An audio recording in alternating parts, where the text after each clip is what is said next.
Databricks Lakehouse platform. So if you see, so let's go. What is the difference between data warehouse, data lake, and data lakehouse? So if you see the traditional data warehousing, we have structured data only, then we have ETL, and then data warehousing, and on top of data warehousing we have BI and reporting. There was no machine learning here. So when we talk about structured and semi-structured data, in the data lake it supports structured, semi-structured, and unstructured data.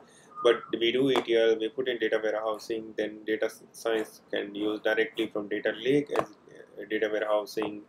So there are two separate things here. If you see, data lake is separate, data warehousing is separate, and data science use the combination of this.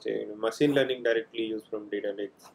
So now the next part is that we are talking about the data lake house. So in the lake house, you can see data lake, and this on top of data lake, we have metadata and the governance layer. And on top of that, we have BI, reporting, data science, machine learning. So if you see, they use governed data here. So this is the data warehousing. So please like and subscribe. I'm going to the how to achieve data lakehouse in Databricks in my next lecture. Thank you for watching. Please like and subscribe.